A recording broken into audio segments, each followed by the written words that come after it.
su misión también nos trae libertad a nosotros. Aleluya. Gloria al Señor porque hemos podido alabar. Les voy a pedir que abran su Biblia en Marcos capítulo 5, versos del 1 al 20. Vamos a estar viendo. Can you mute the computer? Porque tiene un feedback acá. Thank you. Marcos 5, del 1 al 20. Vamos a ver una historia interesante hoy. ¿Está listo para recibir la palabra de Dios esta mañana? ¿Amén?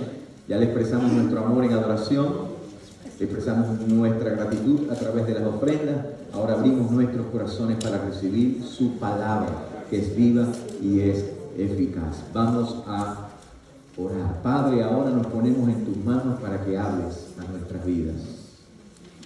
Háblanos, Dios. La voz más importante es tu voz. Y permite que nuestros corazones y mentes estén abiertos y receptivos para recibir tu mensaje esta mañana en el nombre de Jesús. Amén y amén. Marcos capítulo 5, si puede abrir su Biblia en Marcos capítulo 5, en el Nuevo Testamento. Capítulo 5, el segundo de los evangelios. Marcos capítulo 5.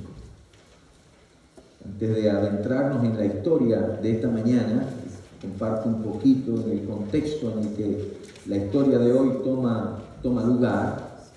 En el capítulo anterior vemos cómo Jesús demuestra su autoridad, el Señor Jesús, y su poder sobre la naturaleza, y cómo trajo paz, y trajo calma, trajo quietud en medio de una tormenta.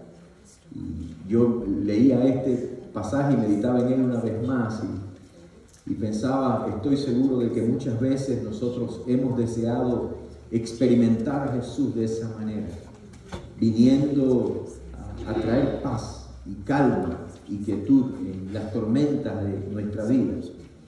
De hecho, creo que esto es lo que muchos de nosotros oramos y estamos pidiendo por la situación en Ucrania. Meditaba en estas cosas. En Marcos capítulo 4, la obra fue tan gloriosa, tan portentosa, lo que hizo Jesús, que en el versículo 41 concluye diciendo que los discípulos en aquel día temieron con gran temor y se decían el uno al otro: ¿quién es este que aún el viento y el mar le obedecen? Este contexto de las maravillas de Jesús, del orar maravilloso y milagroso, portentoso de Jesús, obviamente dejó una pregunta en las personas. En Marcos capítulo 5 nos encontramos con otra historia. Luego que toma lugar ese acontecimiento, nos encontramos con un hombre que llega desesperadamente ante Jesús. Necesitaba ayuda, necesitaba sanidad, necesitaba liberación en su vida. No solamente de lo que externamente se podía ver, no solamente de lo que estaba ocurriendo exteriormente, sino principalmente de lo que estaba ocurriendo dentro de su vida, en su interior. Y tal vez hay alguien aquí que necesite también ayuda urgente, o quizás conoces a alguien que necesite ayuda urgente.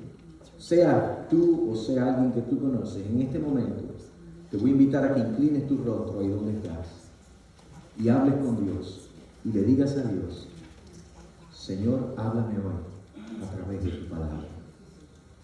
Háblame a través de tu palabra. Necesito escuchar tu voz.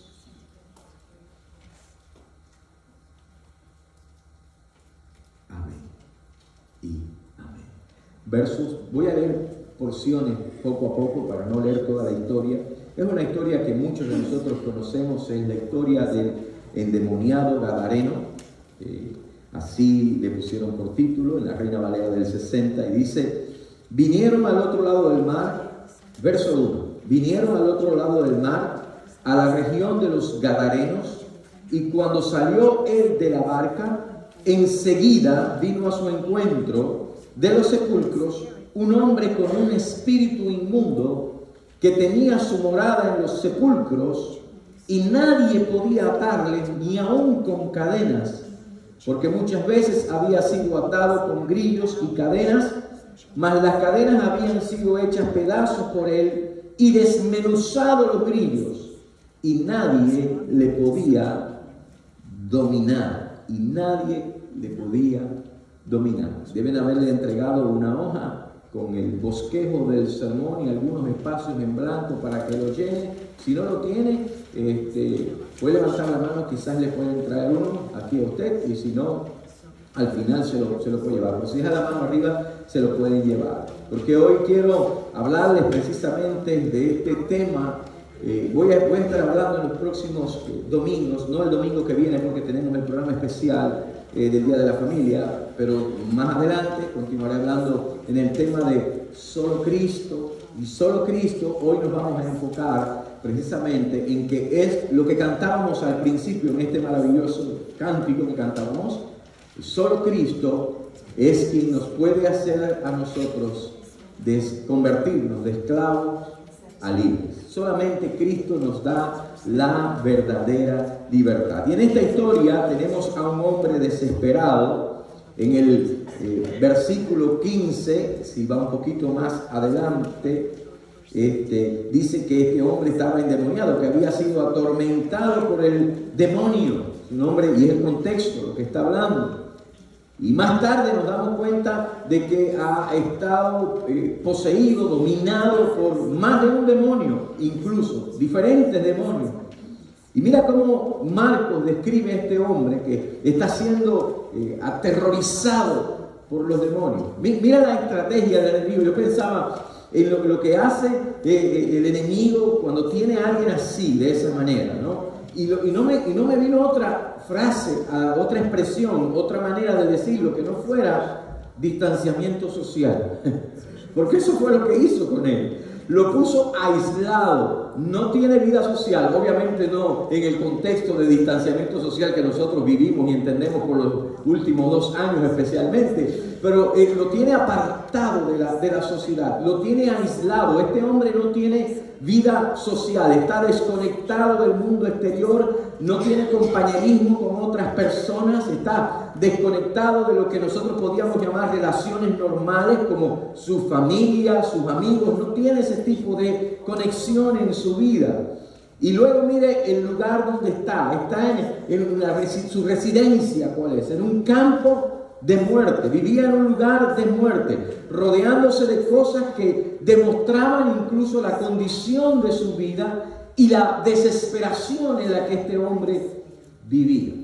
Y yo pensaba, creo que por lo menos yo y quizás alguien más, algunos de nosotros, nos hemos encontrado ahí en algún momento. Hemos estado en un lugar donde las cosas están tan mal que ni siquiera queremos que nos recuerden lo que es bueno. Y este hombre estaba aislado, pero también estaba, si se da cuenta, en lo que acabamos de leer en la historia, este hombre tenía una fuerza hasta cierto punto sobrenatural, o al menos eso es lo que parece desde el principio, porque dice Marcos que nadie podía atarle ni aún con cadenas. Dice que nadie podía atarle. Parece que lo habían intentado varias veces, atarlo con cadenas y grilletes, quizás porque era un peligro para sí mismo, un peligro para los demás, pero aparentemente tenía tal fuerza sobrenatural dada por los espíritus demoníacos que literalmente hacía pedazos las cadenas, dice, y desmenuzaba los grilletes. Luego añade, y nadie podía dominarlo. Y no solamente se libraba y rompía las cadenas y desmenuzaba los grilletes, también se liberó de la ropa, no tenía vestimenta. Lucas 8:27, en esta misma historia dice que no vestía ropa, estaba en otras palabras desnudo. Al final Marcos dice que una de las cosas que pasa al final, se la voy a mencionar un momentito, dice que vino vestido, al final vino vestido. Si vino vestido, al final no estaba vestido. Lucas dice que no tenía vestiduras puestas. Así que el hombre está viviendo de alguna manera aparentemente libre, porque no tiene cadenas físicas, no tiene grilletes, nadie lo puede dominar, no tiene cadena, no tiene grilletes, nadie tiene que dominar. Otra cosa estoy seguro, este hombre era soltero. Bueno, ese señor, ¿no? Estaba aislado, estaba potenciado, quizás por las fuerzas demoníacas, pero al final la realidad es que vivía atormentado. Y observe lo que dice el verso 5 y dice: y siempre de día y de noche andaba dando voces en los montes y en los sepulcros e hiriéndose con piedras. Y para mí esta es la parte más triste de la condición de este hombre. ¿Sabe por qué? Porque físicamente, aparentemente está libre, pero internamente, en su alma, en su mente y en su corazón, era esclavo. Estaba libre de grilletes, pero estaba poseído por demonios. Estaba libre, pero era dominado por el demonio, controlado por los demonios. Y esto es lo que a veces muchos de nosotros simplemente queremos. Muchos de nosotros a veces queremos que nadie nos controle, que nadie nos domine. Así que si este hombre nadie lo dominaba, pues aparentemente está libre. Quizás hasta se sentía bien en ese sentido, pero lo terrible de esto, lo trágico de esto, es que él no podía ni siquiera dominarse a sí mismo. No es que nadie lo dominaba, sino que él no tenía ni siquiera control de su propia vida. Él se liberó de las ataduras de los demás, pero él no podía controlar lo que él tenía por dentro y le afectaba. Hay muchas cosas sobre las cuales usted y yo tenemos control. Hay cosas en la vida que nosotros controlamos. Pero la pregunta que yo me hago y me hacía meditando en esto es: ¿y qué hacemos con las cosas que nos controlan a nosotros? ¿Qué hacemos con las cosas que realmente no podemos controlar? Y quizás, nos hemos sentido así alguna vez. Quizás hoy mismo hay alguien que se está sintiendo así. No necesariamente por la opresión directa de demonios, pero sí por presiones y luchas en la mente, en el corazón. No digo oprimido como este hombre o al nivel de este hombre, sino más bien como el salmista cuando dijo en el Salmo 88, versos 4 al 8, él dijo: soy contado entre los que descienden al sepulcro. Soy como hombre sin fuerza. Luego dice: abandonado entre los muertos. Como los pasados a espada que yacen en el sepulcro, de quienes no te acuerdas ya y que fueron arrebatados de tu mano. Me has puesto en el hoyo profundo, en tinieblas, en lugares profundos. Sobre mí reposa tu ira y me has afligido con todas tus ondas. Verso 8 dice: has alejado de mí mis conocidos, me has puesto por abominación a ellos. Encerrado estoy y no puedo salir. Encerrado estoy y no puedo salir. ¿Te has sentido alguna vez así? No me respondas, piensa. Quizás en un sentido, sí, como el hombre de esta historia. Por fuera, un hombre fuerte. Por fuera, un hombre que rompe cadenas y despedaza grilletes. Pero por dentro, como el salmista, constantemente luchando con profundo dolor, con quebranto. Saben, muchos teólogos y no teólogos también han visto esta historia del endemoniado gadareno y han llegado a conclusiones. Algunos han dado un diagnóstico psicológico al problema de este hombre. Y muchos ponen en duda que este hombre hubiera estado realmente poseído por demonios. La pregunta es: ¿era una posesión demoníaca lo que tenía este hombre o era una enfermedad mental?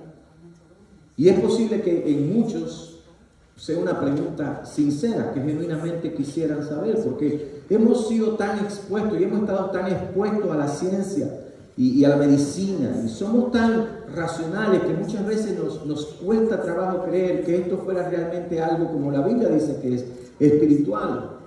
O quizás porque somos tan naturales, podríamos incluso decir tan carnales, que nos cuesta trabajo entender las cosas del espíritu.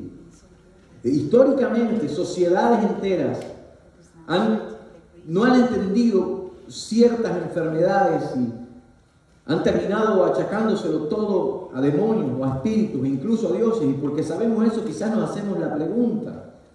Pero ¿sabe? Eso no es lo que vemos en la Biblia. Al leer los evangelios, nosotros nos damos cuenta de que Jesús y los discípulos sí sabían cuándo era una enfermedad, cuando era una aflicción de cualquier tipo o cuando era una posesión, literalmente una posesión demoníaca. Y algunas personas reducen el mal y el sufrimiento solamente a causas físicas. Pensamos que es solamente en la esfera física y por lo tanto enfatizamos y decimos lo que necesitamos es más medicina o hacer más ejercicio o alimentarnos mejor o vivir un estilo de vida más saludable porque todo está ahí en la esfera física. Otros reducen el mal y el sufrimiento a causas mentales, a causas psicológicas y dicen entonces lo que necesitamos es más terapia, necesitamos más pensamiento positivo. Otros reducen el mal y el sufrimiento a causas sociales y para eso entonces dicen que lo que necesitamos son más leyes, más control por parte del gobierno, la intervención del gobierno. Y muchos reducen el mal incluso de cierta manera positivo, pero se puede llegar a un extremo legalista, religioso, en el que se dice que el mal y el sufrimiento solamente tiene que ver con causas morales, es cosas que el hombre está haciendo mal, pecado. El problema es nuestro pecado y la culpa y el castigo que conlleva. Y sabe, en realidad el pecado tiene que ver con el mal en el mundo, no hay dudas de eso. Pero entonces los más religiosos lo que dicen es que no necesitamos ninguna otra cosa, que lo que necesitamos solamente es arrepentimiento, oración y estudio de la Biblia, y hasta cierto punto es correcto, por supuesto. Otras personas que quizás son más supersticiosas y lo reducen todo al mundo espiritual, dicen que los espíritus malignos son la causa de todo. Hay un demonio detrás de todo, es el hombre que en la mañana se levanta y no encuentra las llaves. Yo sé que yo soy el único. ¿Y dónde están las llaves? Satanás me escondió las llaves. Y el demonio me escondió la cartera, ¿no? En las culturas supersticiosas hay espíritus malignos detrás de todo. Y como resultado tienen miedo, obviamente, de espíritus y se buscan maneras de alejarlo. Fíjense, estuve leyendo un artículo de la BBC que dice que en unas excavaciones en Australia descubrieron objetos de cuando los primeros colonos llegaron al continente y los objetos eran puestos, enterrados en lugares estratégicos porque tenían el objetivo de alejar los espíritus. Y ponían zapatos de niños, uniformes de soldados, cadáveres de gatos negros. Y en una de las torres del puente de la bahía de Sydney encontraron precisamente un zapato de niño, porque tenía algo que ver con ahuyentar los espíritus. Y es posible que esas cosas nos parezcan graciosas a nosotros, pero algunos de nosotros recordaremos cosas como poner un vaso de agua debajo de la cama. Si usted tuvo una abuela como la mía y un muchacho como yo, mi abuela le hubiera dicho, pon un vaso de agua debajo de la cama para que no te den pesadillas. Pero la visión bíblica del mal y del sufrimiento es una visión holística, extensiva, multifacética. En la Biblia todas estas dimensiones del mal y del sufrimiento son reales y guardan relación entre ellas. Por eso en muchas ocasiones la solución no es simplemente echar fuera. Usted sabe cuántos charlatanes, yo estaba pensando en esto, cuántos charlatanes religiosos echaron fuera y expulsaron el coronavirus en Estados Unidos, no solamente. Hay un charlatán del área de Miami que decretó, que dijo que él tenía la autoridad apostólica para decretar la muerte del coronavirus. Dijo que él tenía autoridad, así como apóstol. Charlatanes, eso es lo que son.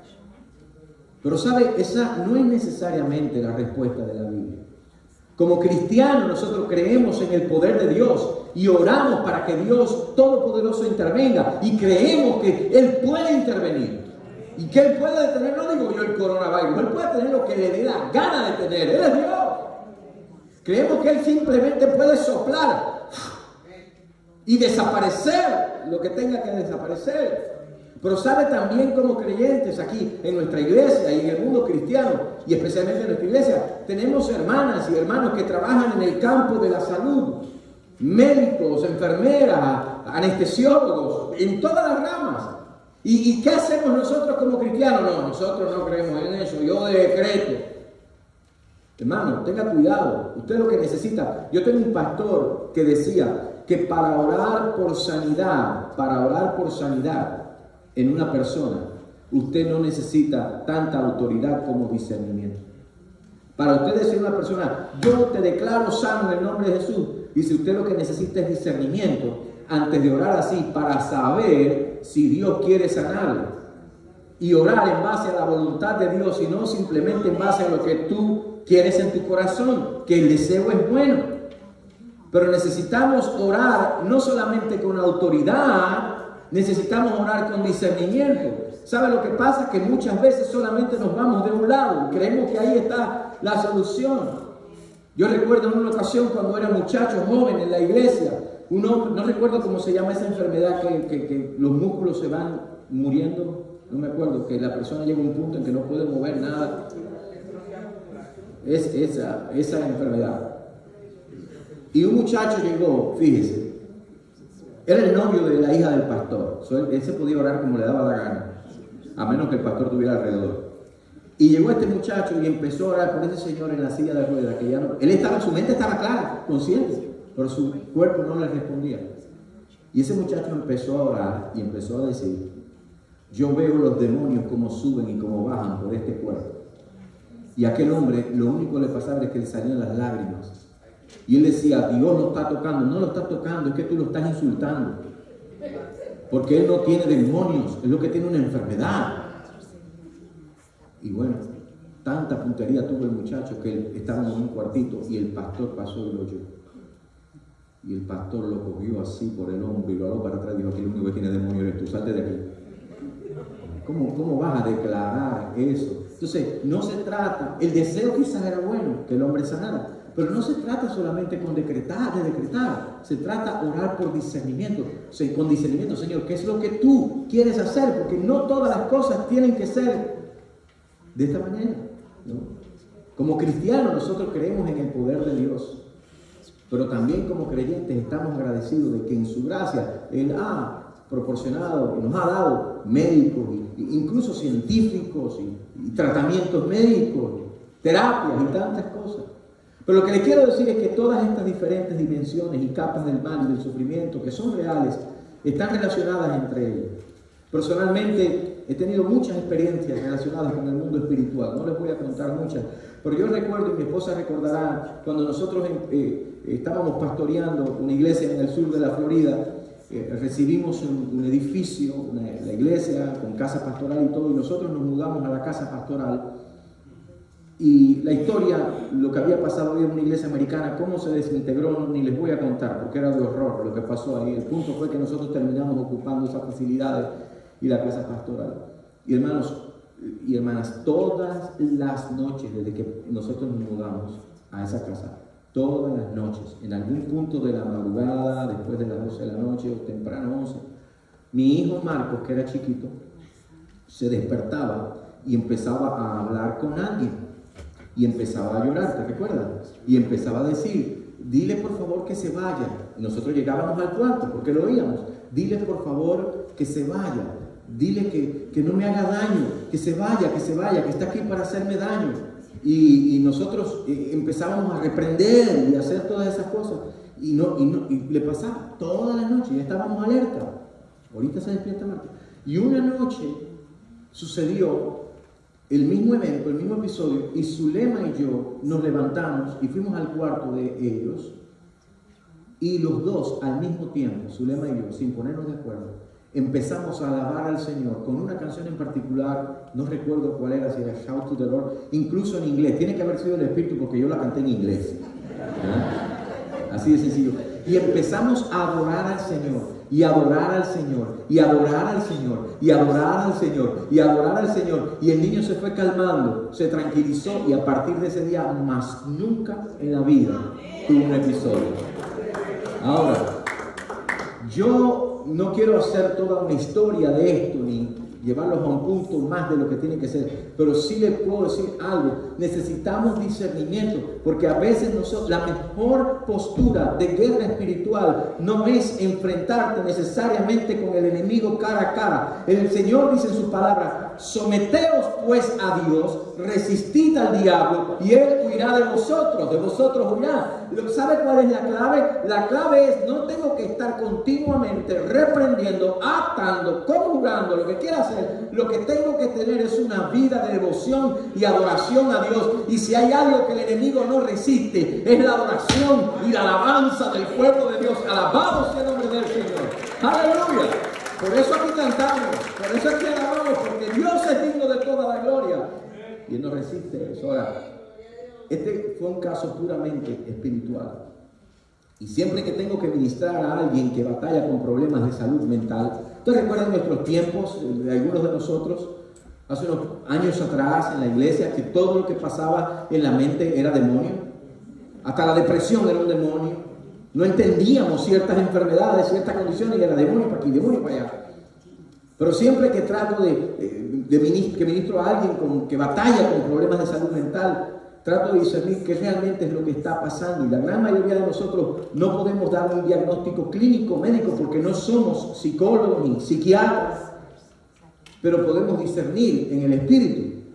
Y en ocasiones hay quienes solamente padecen de alguna enfermedad o de alguna condición. En otras ocasiones es solamente espiritual. En otras ocasiones es una mezcla de ambas cosas. Puede ser todo. Y todas estas dimensiones del mal y del sufrimiento son reales y están conectadas entre sí. Pero lo que está pasando aquí en la Biblia es lo que es. Eso no era una enfermedad mental. Eso era literalmente un hombre que estaba oprimido por Satanás, que estaba poseído de demonios, más de uno. Y lo que pasa es que desde nuestra perspectiva muchas veces no podemos entender cómo se relacionan estas cosas. Pero sabemos que hay un Dios que es soberano. Y sabemos que hay un Dios que es poderoso sobre todas las cosas. Y que Él está actuando y que nos ha dado muchas maneras de nosotros enfrentar y lidiar el mal y el sufrimiento. Ahora es posible que alguien piense, pastor, yo no creo que los demonios existan. No creo que el hombre de la historia estaba endemoniado. Y yo creo que lo que su hijo Marcos tenía eran pesadillas. Pero yo pregunto, ¿y por qué no? Es posible que no creas en los demonios porque a lo mejor no crees en Dios. Porque si dices que es posible que Dios exista, que es posible que existan seres espirituales buenos como los ángeles, un ejemplo, y Dios mismo, entonces ¿por qué no es posible que existan seres espirituales de las tinieblas y malvados? ¿Y qué si la Biblia tiene razón? Y si hay una poderosa dimensión espiritual en el mal y en el sufrimiento que enfrentamos en nuestro mundo y muchas veces en nuestra vida personalmente. De hecho, esta dimensión espiritual, estas fuerzas demoníacas, a menudo potencian e intensifican otras condiciones, otras formas del mal y sufrimiento. Por lo tanto, primer punto que quiero llevarlo esta mañana es la realidad. Satanás, el enemigo de las almas, quiere que tú y yo vivamos en esclavitud. Esa es su meta. Él quiere que usted y yo permanezcamos siendo esclavos y que estemos en esclavitud. ¿Y sabe qué? Parte de su estrategia es precisamente que no se den cuenta que esa es parte de su estrategia, que no lo identifiquen. El hombre de Marcos capítulo 5 estaba tan esclavizado que los demonios tenían control de su vida. Él ni siquiera dominaba su propia vida. Y es posible que algunos de nosotros miremos esta historia y pensemos que no tiene nada que ver con nosotros. Pero la verdad es que aunque no estemos afectados por los demonios en el mismo grado de este hombre, de ninguna manera, esta es la realidad. Cada uno de nosotros está en un campo de guerra espiritual. Esa es la realidad. Y el enemigo está activamente trabajando en contra de todos nosotros. Y emplea estrategias y tácticas diversas. Pablo dijo que no ignoraba las maquinaciones del enemigo. Y en Efesios capítulo 6, verso 11, Pablo habla de la lucha espiritual, de una realidad, y nos dice, vestidos de toda la armadura de Dios para que podáis estar firmes contra las acechanzas del diablo. No es mentira. Y muchas veces, y la gran mayoría de las veces, las maquinaciones y operaciones del enemigo no están al descubierto. Opera detrás de bastidores, se aprovecha de actitudes, de comentarios, incluso de errores de otros. Y escuche, donde quiera que el enemigo tenga la oportunidad de entrar y tomarse ventaja de ello, lo va a hacer. Donde quiera que vea chisme, por ejemplo, murmuración, él sabe que Dios no se mueve en eso, porque eso Dios no lo aprueba. ¿Y qué hace? Se aprovecha de eso, pero es sutil. No sale a campo descubierto. Les voy a hacer una pregunta. ¿Cuántos de ustedes han escuchado de una señora que se llama Elena Branson? ¿Han escuchado a Elena Branson? Probablemente la mayoría de nosotros no sepamos quién es Elena Branson. Ahora les voy a decir quién es Elena Branson. Elena Branson es una señora rusa naturalizada americana con doble ciudadanía que trabajaba para el gobierno de Putin aquí en los Estados Unidos, corriendo un centro de propaganda rusa ilegal aquí en suelo americano. Y fundó ese centro de propaganda rusa con miles de dólares que le dio el gobierno ruso. Ahora, ¿sabe usted quiénes eran el blanco de su trabajo, el objetivo de su propaganda? La juventud, especialmente la juventud universitaria. La juventud interesada en cultura, en historia, era el target de esa propaganda. Y esta señora que huyó de Estados Unidos, no se sabe dónde está, mantuvo comunicación con altos funcionarios rusos, incluido el asesino Putin. Y entre los cargos que tiene el cargo de conspirar para actuar como un agente de gobierno extranjero sin notificarlo a las entidades correspondientes en Estados Unidos. Escuche, Estados Unidos ha sido continuamente atacado en su propio suelo. Continuamente. Y se han hecho muchos estragos en Estados Unidos sin bombardeos y sin invasión. Y crea que está pasando. Permítame decir y quizás ayudar a algunos a entender. Y si qué tiene que ver esa historia con esto. ¿Quiere que le diga? Así opera el enemigo, no solamente en el mundo, sino incluso dentro de las mismas congregaciones. Así es exactamente como las fuerzas demoníacas tienden a trabajar la mayor parte del tiempo. Así que trabajan. El objetivo es crear una situación de guerra sin que tú sepas que estás en guerra. Eso lo hacen. Así que trabajan como un gobierno extranjero o como un agente de gobierno extranjero que está infiltrado en naciones enemigas, operándose detrás del telón, tomándose ventaja de las debilidades del sistema y en muchas ocasiones, como en esta bendita nación, aprovechándose incluso de las libertades que tenemos. Así trabaja el enemigo, sutilmente. No es necesariamente por medio de manifestaciones y posesiones dramáticas como la del hombre de la historia, Marcos 5, sino sutilmente, haciendo campañas, mirando la mente de la gente más joven y usando las actitudes de adultos de cualquier edad. La estrategia del enemigo, este es el punto, no es una invasión abierta, no. Lo que él quiere es división, lo que él quiere es causar estrago y él prefiere pasar, como decía aquel muñequito, inadvertido. Y usa incluso la desinformación. Él no ataca con bombas. Él ataca con armas como el desaliento, armas como el chisme, como la murmuración, la queja. Él siembra propaganda negativa y desinforma, da la información, fake news. Y el enemigo se toma ventaja de eso. El enemigo capitaliza nuestros deseos y las mentiras que creemos. ¿Sabe para qué? Para alejarnos de Dios y llevarnos a una esclavitud más profunda. Eso es lo que él quiere. Un ejemplo es Efesios 4, versos 26 al 27, donde dice: airaos, pero no pequéis. ¿Cuántos de ustedes conocen ese verso? Airaos, pero no pequéis, no se ponga el sol sobre vuestro enojo. Y nosotros usamos ese versículo simplemente para cosas, podría decir hasta cierto punto, superficiales. Sino, no, eso quiere decir que el esposo y la esposa no pueden irse peleados a dormir. Y es verdad, aplícalo, ¿no? Que no se ponga el sol sobre nuestro enojo, que no se vayan a dormir, no se vayan a la cama, no se vayan al cuarto peleados de uno con otro. Nosotros, Zulema y yo, yo nunca me he acostado, jamás me he ido a acostar en la noche, en la cama nuestra, enojado con Zulema. He dormido en el sofá unas cuantas veces. Me ha tocado dormir unas cuantas veces, pero enojado no me acuesto en la cama. Enojado no me acuesto. Airaos, pero no pequéis, no se ponga el sol sobre vuestro enojo. Dice, ni deis lugar al diablo. Esa es la clave. Ni deis lugar al diablo. ¿Qué significa eso? Significa que si nosotros no tenemos cuidado, le podemos dar entrada al enemigo, le podemos dar lugar al enemigo. Y cuando le damos lugar, él va a entrar, se va a aprovechar y va a causar estragos sin hacerlo mucho bombardeo y mucho ataque visible. En ocasiones por medio de algo tan humano y tan común como el rencor. Ese rencor que trabaja en nosotros y que puede endurecernos hasta convertirse en una amargura que nos corroe por dentro y nos roba el gozo. O que puede inflamarse en una rabia que hiere y destruye nuestras relaciones. La ira puede ser una emoción básica, pero la ira también puede convertirse en un ataque del enemigo, un arma del enemigo que no solamente quiere hacernos daño o esclavizarnos, sino que quiere que le hagamos daño a otros.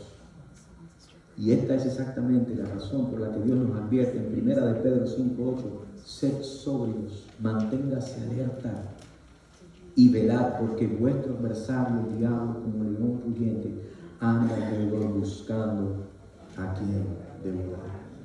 El viernes en la mañana temprano Luis Leiva sintió la necesidad de orar por mí y me mandó la oración grabada. Él se va al trabajo en la mañana. Qué bueno que la grabaste y me la mandaste por texto. Tú me llamas a las 5 de la mañana, a mí no va a tener problema. No, me puedes llamar, tú lo sabes. Pero me mandó la oración grabada y le digo, solamente el Espíritu Santo sabe cómo yo me estaba sintiendo el viernes por la mañana, hermano Luis.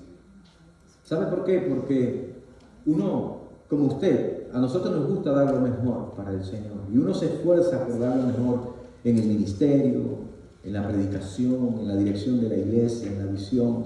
Y uno se goza, por ejemplo, cuando vemos la juventud envuelta en la oración, en las cosas de Dios. Me gozo cuando la iglesia está rompiendo ciertos moldes de tradición y religiosidad y hace cosas nuevas, todas para la gloria de Dios, no para la gloria de hombre. Pero sabe, hermano, en medio de todo eso el enemigo no descansa. El enemigo sigue trabajando. Pero gloria a Dios porque nos ha dado la oración. Y nos ha dado una familia y un ministerio de oración y hermanos y hermanas que entienden lo que Dios está haciendo. Y nos ha dado líderes y personas, miembros que entienden lo que Dios está haciendo.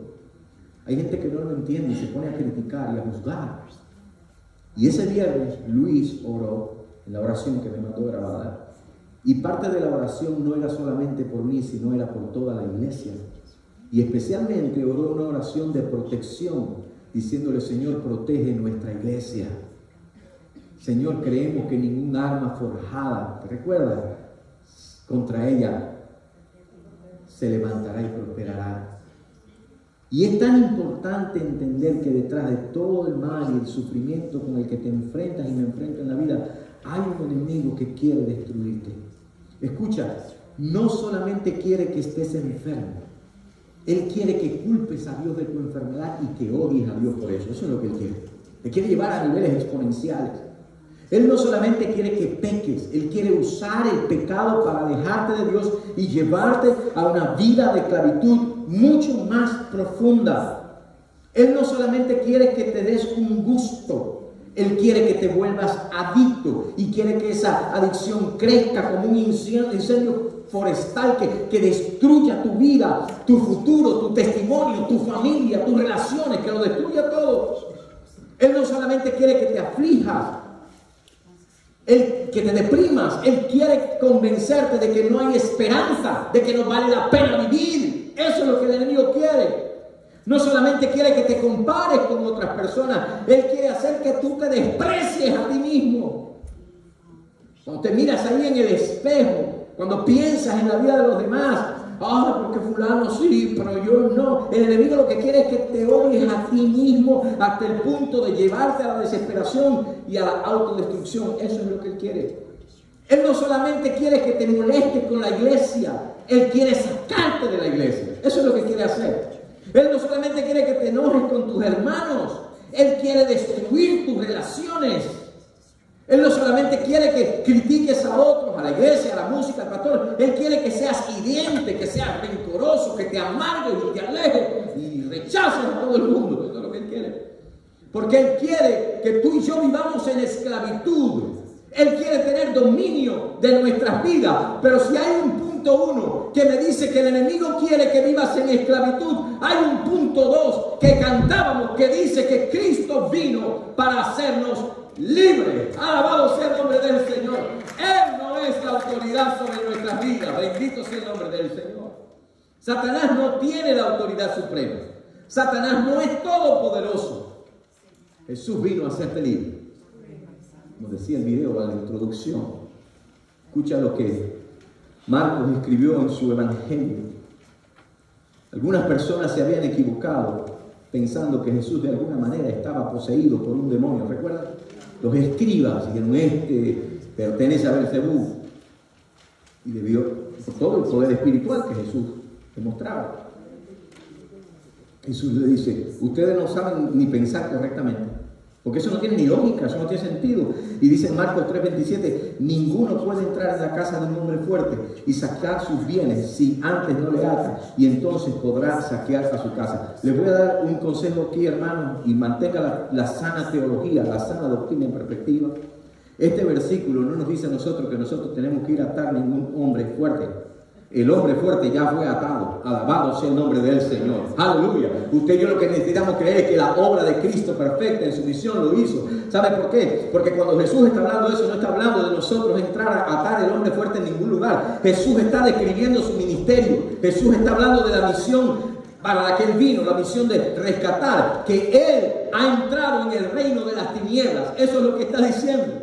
Es como el que irrumpió en la casa del enemigo, que nos tiene a todos nosotros como esclavos a través del engaño, a través de la tentación, la mentira, los poderes de las tinieblas. Nos tiene atado en todas formas diferentes. Pero llegó Jesús, alabado sea el nombre del Señor, y ató al que tenía que atar para liberar al que tenía que ser libre. Alabado sea el nombre del Señor. Aleluya. Bendito sea el nombre de Jesús. Y ahí viene Jesús. Y tiene que manifestar su poder y su autoridad sobre el enemigo. Y eso es exactamente lo que vemos que sucede en la vida de este hombre. Marcos 5, comenzando en el verso 6, dice: cuando vio pues a Jesús de lejos, corrió y se arrodilló ante él. Y clamando a gran voz dijo: ¿qué tienes conmigo, Jesús, Hijo del Altísimo? Te conjuro por Dios que no me atormentes. Le puse en sus notas la palabra conjurar. Quiere decir poner bajo juramento. Hacer jurar. Por analogía quiere decir ordenar solemnemente. Le dio una orden solemne el demonio. ¡Qué atrevimiento! A Jesús. En otras palabras está diciendo: oh Jesús, Hijo del Altísimo, jura por Dios que no me vas a atormentar. Y cuando seguimos leyendo nos damos cuenta de que estos eran los demonios hablando a través de aquel hombre. Aquellos que crecimos con varios hermanos y teníamos un hermano mayor, o quizás nosotros éramos el hermano mayor, quizás se identifique con lo siguiente. Les cuento una historia. Mi hermano Josué en una ocasión se metió en problemas con unos muchachos en la escuela. Y cuando la cosa se estaba poniendo fea para él, de repente uno de ellos lo reconoció y le dijo a los demás: denlo, que ese es hermano de Carmelo. Carmelo soy yo. Y no es que yo era más malo, pero que era que yo era amigo de todo el mundo. No creas que yo ni pelear sabía. Déjalo, no te metas con él.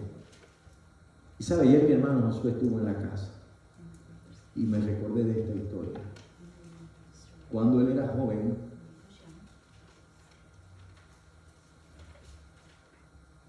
y se metió en problemas con otro muchacho. Y cuando la cosa se le estaba poniendo fea, alguien lo reconoció y dijo: déjenlo tranquilo, que ese tiene un hermano más grande.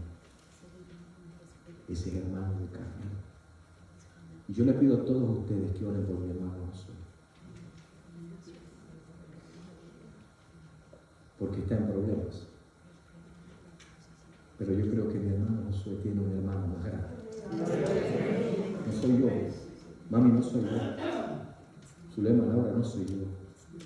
Él tiene un hermano más grande. Es el hermano que rompe cadenas, que nos da vida nueva. Y al fondo del mar echa nuestra maldad. Así que piense más o menos en esto. El enemigo está causando estrago. Quizás alguien aquí está batallando con él. Y ha estado azotando y dominando a este hombre por mucho tiempo. Y de repente viene Jesús. Y el enemigo comienza a temblar. Y se llena de pánico. ¿Sabe por qué? Porque los demonios saben quién es Jesús. Y esto es algo que en el Evangelio de Marcos lo encontramos una y otra vez. Las multitudes todavía no entienden quién es Jesús. Los discípulos, muchos de ellos no entendían del todo. Ellos no entendían quién era Jesús del todo. Pero los demonios saben quién es Jesús. Y porque saben quién es Jesús, los demonios tiemblan. Por eso le llaman el Hijo de Jesús, Hijo del Altísimo. Aquí está incluso afirmando la divinidad de Cristo. Altísimo es uno que es supremo, principalmente una referencia al estatus, el más alto, el más grande, el ser supremo, el Hijo de Dios, el Altísimo, el único Dios verdadero, el que tiene autoridad sobre todas las cosas y que está por encima de todas las cosas y sobre todo en el universo. A ese que los demonios cuando ven e identifican le tienen miedo, entran en pánico, porque les decía, dice el verso 8, sal de este hombre, espíritu inmundo. Aquí no hay, me gusta esto, porque esto no es un exorcismo, un ritual exorcista. Aquí no hay palabras, ni frases elaboradas, ni rituales o procesos complicados. Jesús simplemente habla. Jesús simplemente habla. No, no. Marcos 4 habló y calmó la tempestad. Habló nada más y calmó la tempestad. Marcos 7 habla y los oídos de los sordos son abiertos. La boca de los mudos, la lengua de los mudos empieza a hablar. No tuvo que gritarle a nadie. Y ahora una vez más está simplemente hablando y los demonios comienzan a llenarse de pánico. Él simplemente habla. ¿Sabe por qué? Porque Él es el Logos divino. Él es el Verbo. Él es la palabra. Y esto nos enseña a nosotros que la autoridad de Jesús no está en fórmulas. El poder no está ni siquiera en el tono, que yo no tengo que gritarle al enemigo. A veces pensamos que autoridad es sinónimo de volumen. No tiene nada que ver. ¿Cuántas veces a ustedes lo ha parado la policía como me ha parado a mí por ir a exceso de velocidad? A ustedes ninguno, son santos todos. ¿Cuántas veces llegó un policía gritándote a la ventana de tu carro? No crea todos los videos que ustedes ven por ahí. Hay policías que se las traen, pero la mayoría no sirven a la sociedad correctamente. ¿Ok? A mí nunca, ningún policía me dijo, ¡oye, tío! ¡Parece un estúpido! ¿Cómo tú vas a hacer exceso de velocidad? ¿Claro conmigo? ¿Sabes por qué te paré? Y yo no sé qué pasa, yo tengo una memoria terrible. Yo nunca me acuerdo por qué fue que me paró. ¿Por qué te paré? Y dice, yo no sé, pero usted me lo va a decir. La autoridad no está en el tono, la autoridad no está en fórmulas, la autoridad está en la palabra y la autoridad está en el Jesús de la palabra. Y cuando a usted le toque enfrentar al enemigo, todo lo que tiene que hacer es confrontarle con la palabra de Jesús y con el Jesús de la palabra.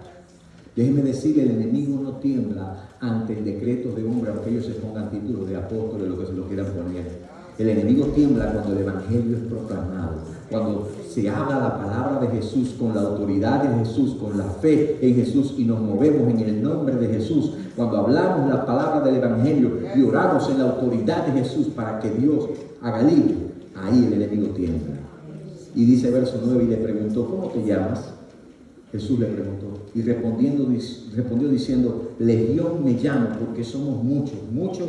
En los tiempos del Nuevo Testamento, una legión romana, que era un cuerpo principal, y lo tienen sus notas del ejército romano, contaba entre 5.000 y 6.200 soldados. Pero el punto aquí no es decir que el hombre tenía 5.000 o 6.200 soldados, no. El punto aquí es decir que así como el imperio romano había invadido y había dominado Palestina, esto era una región gentil, las fuerzas del mal habían invadido a este hombre y lo tenían esclavizado, lo tenían controlado, dominado. Y en este diálogo pareciera como que el demonio está tratando de convencer a Jesús. Y esto es extraño, la conversación esta. Pero si esto les parece extraño, todavía se vuelve más extraño, porque dice, y le rogaba mucho que no los enviasen fuera de aquella región, querían quedarse allí. Verso 11 dice, estaba allí cerca del monte un gran hato de cerdos paciendo, y le rogaron todos los demonios diciendo, envíanos a los cerdos para que entremos en ellos.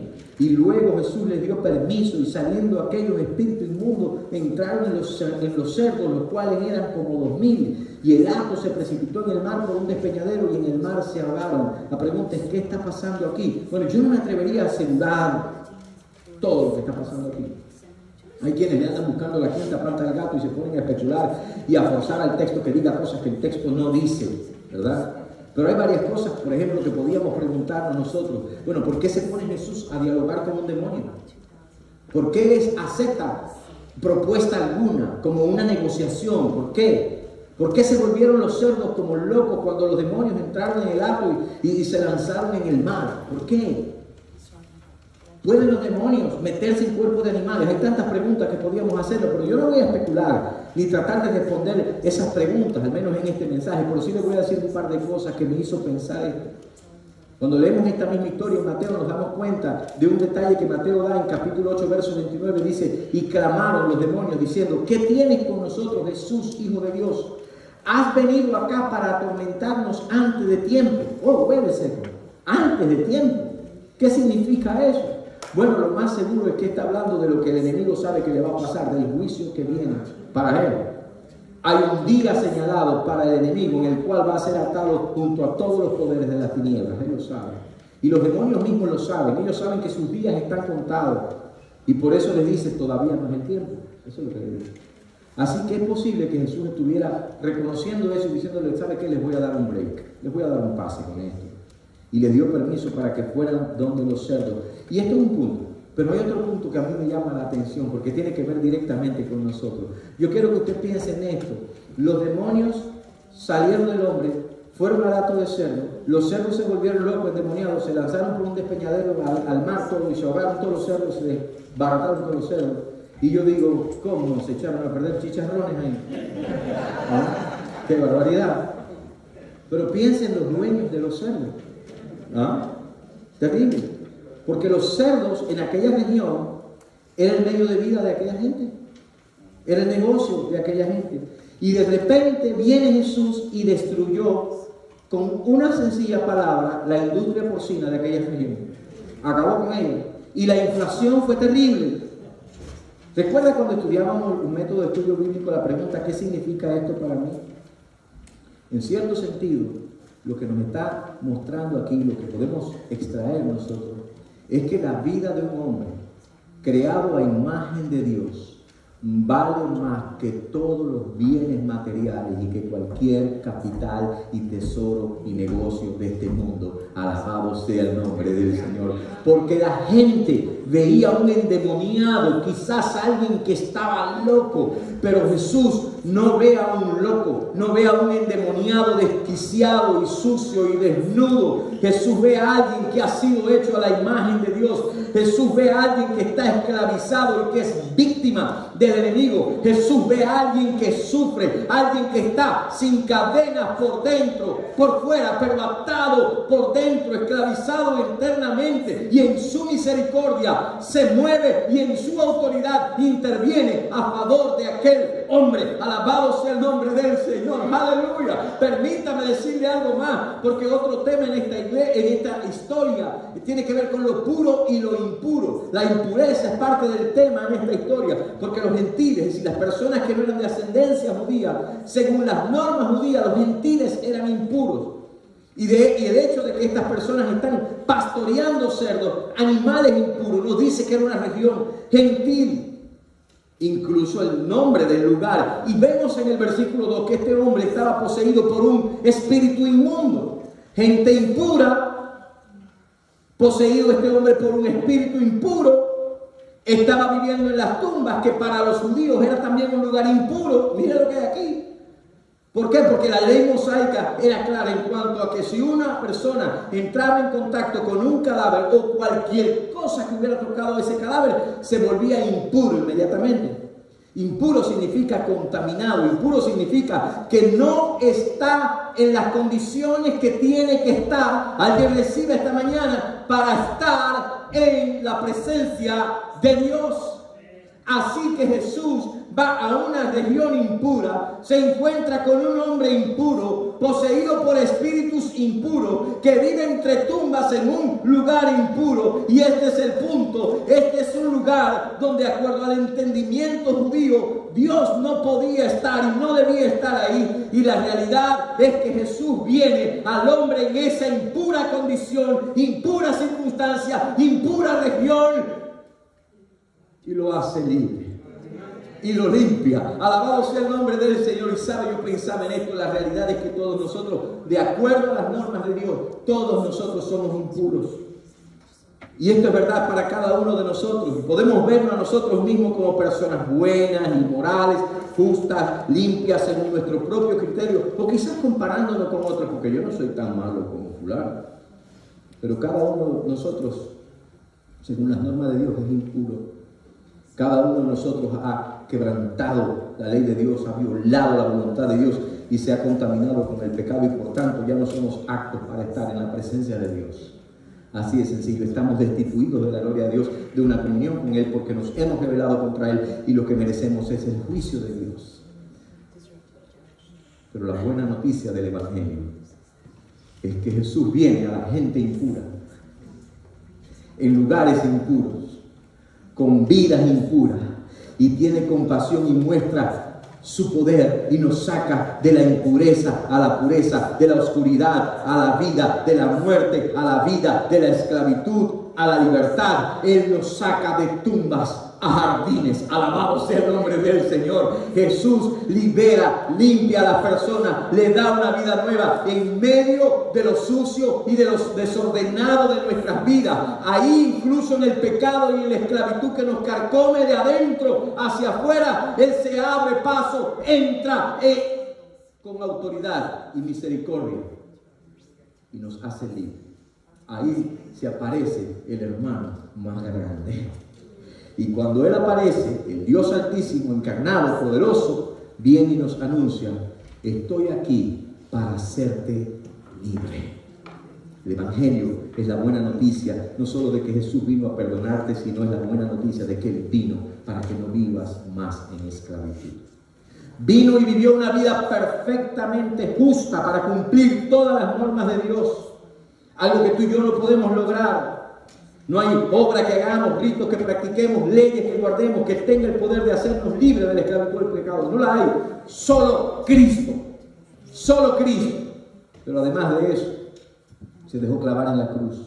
Pagó el precio de nuestro pecado como sacrificio en nuestro lugar. Y piensen esto: que en la cruz Jesús iba a tomar el lugar de un endemoniado, impuro, sucio, desnudo, que vivía en los sepulcros, esclavo del enemigo, atado por las tinieblas. Jesús tomó el lugar de este hombre, pero tomó tu lugar y tomó también mi lugar. En Marcos 5 este hombre está gritando entre los sepulcros, pero al final del Evangelio de Marcos, y esta es la buena noticia del Evangelio, vemos a Jesús como aquel que toma nuestro pecado y toma la ira de Dios. En la cruz no hay un endemoniado gritando, pero el Hijo de Dios clama a gran voz. Al final del Evangelio de Marcos, Jesús no está entre los sepulcros, pero se deja poner en un sepulcro. Y es posible que allí, en vez de que los demonios temblaran, allí hayan hecho fiesta los demonios. ¡Ah, mira dónde lo tenemos! Pero al tercer día, alabado sea el nombre del Señor, Jesús, el Hijo del Dios Altísimo, se levanta de entre los muertos, demostrando su poder sobre Satanás, el pecado y la muerte. Y este glorioso Jesús quiere que tú seas libre. Y si te preguntas cómo puedo experimentar esta libertad, te digo, es tan sencillo como dar el pasito del Gadareno. Reconocerle e ir corriendo a Él. Tu libertad comienza con un paso más. A veces es aterrador porque no queremos exponernos. A veces nos corresponde salir de nuestro escondite, de nuestras tumbas, de nuestras ataduras y venir corriendo a Jesús, porque nunca vas a encontrar libertad en el sepulcro. Nunca vas a encontrar libertad en las cadenas, solamente en Cristo. Y tienes que sobreponerte a la mentira, a la vergüenza, al miedo que te paraliza, a lo que otros puedan pensar de ti. Tienes que venir corriendo a Jesús. Yo sé que yo soy el único que cuando está en un grupo y dicen, vamos a tomar una foto, y usted va corriendo, yo soy el único que aguanta la respiración y echa la barriga para adentro. No, ya no necesito mucho. No, por muchísimos años lo necesité. Pastor, una foto. Y si usted tiene ciertas personas, ¿verdad?, que cogen la cámara y por favor, acaba de tirar la foto que lo voy a explotar aquí. ¿No? Y ahí cuando yo casi miren las fotos mías en Facebook de hace unos meses atrás, y usted va a ver que en todas estoy rojo. Aguantando, y no era emoción, es aguantando ahí la presión que tenía por dentro, porque estaba escondiendo. Es duro aguantar así. Apúrate que me exploto. Ríase, porque le voy a decir una gran verdad con esto. Es duro vivir como un hombre que no tiene cadenas, pero que está atado por dentro. Es como estarse ahogando. Es duro, es insoportable, no lo puedes aguantar, pero hay una solución. Hay un Jesús que te está diciendo, corre, ven a mí y te voy a hacer libre. Alabado sea el nombre del Señor. Necesitas dar, se lo voy a bailar y todo para que se acuerde del pasito del Gadareno. Corre a Jesús. Acuérdense del pasillo del Gadareno, porque le voy a dar el último punto para irnos ya esta mañana. Primero, el enemigo quiere que permanezcas siendo esclavo. Segundo, Cristo vino para hacerte libre. Tercero, obvio, Cristo quiere que anuncies a otros que solo en Él hay verdadera y total libertad. ¿Ya? Así de sencillo. Porque usted va a la historia y dice, y los que apacentaban los cerdos huyeron, dieron aviso en la ciudad y en los campos, y salieron a ver qué era aquello que había sucedido. Vienen a Jesús y ven al que había sido atormentado del demonio y que había tenido la legión sentado, vestido y en su juicio cabal. Andaba sin ropa primero. Y tuvieron miedo. Me encanta esto porque este es un cuadro maravilloso del poder transformador de la gracia de Dios. El hombre pasa de andar dando voces en los montes y los sepulcros, de estar desnudo hiriéndose con piedra, a estar sentado vestido y en su sano juicio. Es un cuadro del poder transformador de la gracia de Dios en la vida de alguien que ha sido hecho libre. La tormenta arreciaba, su vida se hundía, pero luego que aparece Jesús en escena, llega la calma, llega la paz. Y cuando la gente ve el poder de Dios, entonces se llena de miedo. Y le contaron, verso 16, lo que lo habían visto, cómo le había acontecido al que había tenido el demonio y lo de los cerdos. Y comenzaron a rogarle que se fuera de sus contornos. Por un lado tenemos el cuadro de la gracia transformadora. Por el otro lado tenemos los que no entienden la gracia ni le dan la bienvenida a la gracia. Quizás porque era muy supersticioso, yo no sé. Pero yo pienso que tenía que ver con que Jesús les había echado a perder el negocio de los cerdos. En otras palabras, prefirieron escoger lo material de este mundo y despreciar la gracia y despreciar al dador de la gracia. Vete de aquí. Ellos no entendieron quién era Jesús y que Jesús tenía el poder no solamente para hacer libre un hombre, sino para darle todo lo que ellos necesitaban en su vida. ¿No? Pero hay una cosa maravillosa aquí, con esto concluyo, y es la respuesta de quien conoce la gracia y de quien recibe y experimenta la gracia. El anhelo de todo el que tiene un verdadero encuentro con Jesús, dice el verso 18, al entrar él en la barca, el que había estado endemoniado les rogaba que le dejase estar con él. Y este es el deseo más profundo de toda persona que ha sido rescatada por Jesús. Queremos estar con Jesús. Queremos estar en comunión con el Salvador que nos ha hecho libres. Pero mira el verso 19, mas Jesús no se lo permitió. Quiere estar conmigo, pero con él no se lo permite, sino que le dijo, ahora no, ahora vete a tu casa, a los tuyos, y cuéntale cuán grandes cosas el Señor ha hecho contigo y cómo ha tenido misericordia de ti. Físicamente no iba a estar con Jesús, pero iba a estar con Jesús, porque en el contexto de la gran comisión Jesús dice, Vayan y hagan discípulos a todas las naciones, bautizándolos en el nombre del Padre, Hijo y Espíritu Santo, enseñándoles cuáles todas las cosas que le he mandado. Y luego dice, y he aquí, yo estoy con vosotros todos los días. Es decir, cuando tú estás dando testimonio y todos los días de tu vida Jesús está contigo, no se lo permitió, no porque no tuviera lugar para él en la barca, sino porque tenía una misión para él en el reino. Alabado sea el nombre del Señor. No porque no quería que estuviera cerca de él, sino porque quería que él llevara a otros a que estuvieran cerca de él. ¿Entiende? Alabado sea el nombre del Señor. Hay ocasiones en las que el Señor te va a decir, quédate ahí donde estás tranquilo. Hay ocasiones que te va a decir, ahora ve a otro lugar. Quédate aquí, ve para allá. Y dice verso 20, último verso de esta historia. Y se fue y comenzó a publicar en Decápolis cuán grandes cosas había hecho Jesús con él. Y todos se maravillaban. La gente necesitaba escuchar la historia de aquel hombre, porque la historia de aquel hombre tenía que ver con Jesús. La gente necesita escuchar y ver. El domingo 27 vamos a celebrar bautismo. El bautismo es una forma de contar tu historia, lo que Cristo ha hecho en tu vida. Y el pasado noviembre tuvimos un culto donde varias familias y hermanos y hermanas dieron testimonio por video. El pasado viernes en la noche, en la reunión de caballeros, yo escuchaba la historia, el testimonio de los que estaban allí. Y era edificante escuchar y ver la actividad de Dios y cómo Dios responde en la vida de los hermanos. Y ver lo valioso que es tu historia. ¿Sabes por qué tu historia es valiosa? Porque no tiene que ver necesaria directamente contigo. Lo que hace importante y valiosa en nuestra historia es que Jesús vino a nuestras vidas y descendió allí donde tú estabas, a lo profundo, donde estabas hundido y donde estabas perdido. Vino en medio de nuestra impureza. Vino incluso cuando muchos de nosotros éramos hasta religiosos, pero estábamos en el cementerio de la tradición y de la religión, en las tumbas de la religiosidad. Cuando estábamos destituidos de la gloria de Dios, Él vino con su gloria y vino con su majestad.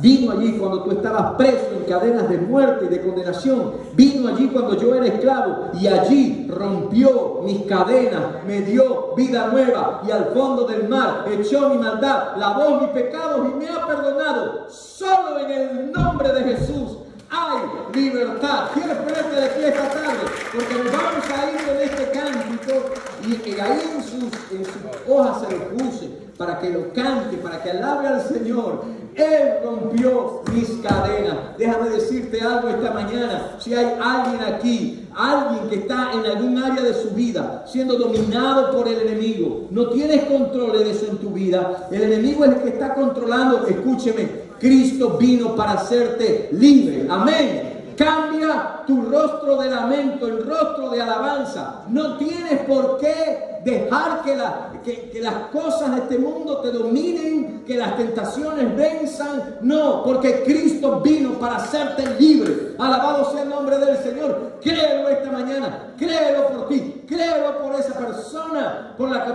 tú estás orando y alaba a Dios, cambia tu rostro y ¿sabes qué? Yo no estoy en tristeza, ¿sabes qué? Yo no estoy dominado por estas circunstancias y situaciones, yo tengo un Cristo que me ha hecho libre y por eso le voy a alabar y por eso le voy a decir, recibe toda la gloria y recibe toda la honra porque tú me has hecho libre. Vamos alguien, cambia tu rostro. Cambia tu vida, cambia tu corazón y alaba al Señor Jesucristo que nos ha hecho libres. Bendito sea el nombre del Señor. Padre, gracias. Gracias en el nombre de Jesús.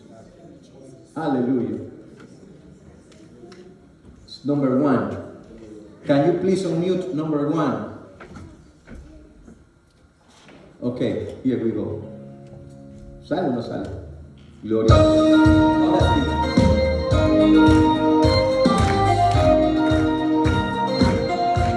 Hay libertad, ¿cierto?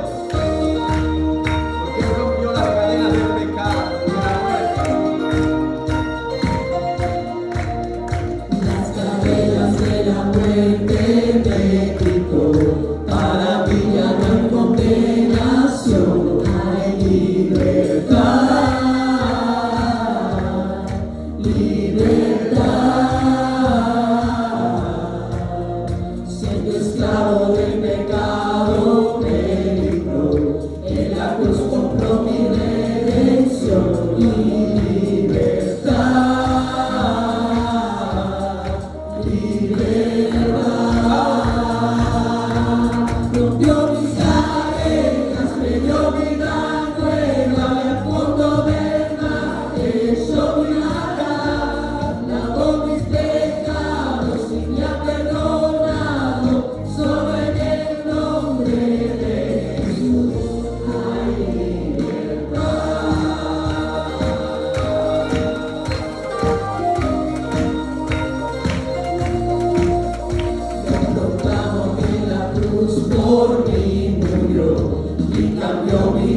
corazón por libertad, libertad. El poder de su evangelio me salvó y no me avergüenzo del Señor, mi libertad, libertad. Rompió mis cadenas, me dio vida nueva y al fondo del mar me echó mi nada. Lavó mis pecados y me ha perdonado, solo en el nombre de Jesús hay libertad. ¿Cuántos son libres? Venimos a ser libre, eres libre en verdad. Aquel Hijo hace libre, eres libre en verdad. Aquel Hijo hace libre, eres libre en verdad. Aquel Hijo hace libre, eres libre en verdad. Rompió mis cadenas, me dio vida nueva y al fondo del mar me echó mi nada. Cambió mis pecados y me ha perdonado, solo en el nombre de Jesús. Rompió mis cadenas, me dio vida nueva y al fondo del mar me echó mi nada. Lavó mis pecados y me ha perdonado, solo en el nombre de Jesús hay libertad.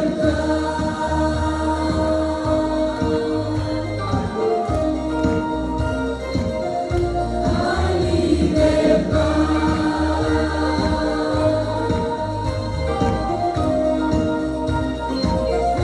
Hay libertad.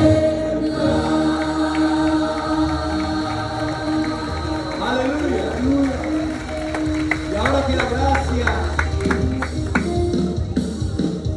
de nuestro Dios, el amor maravilloso de Dios, la presencia de su Espíritu en nuestro espíritu, la salvación de aquel que nos ha hecho libre, ese Dios que nos salva, ese Jesús que nos redime, que la gracia de Él sea sobre cada uno de nosotros ahora y por los siglos de los siglos. Amén y amén. Vaya con Dios, usted es libre. Cante la canción esta semana.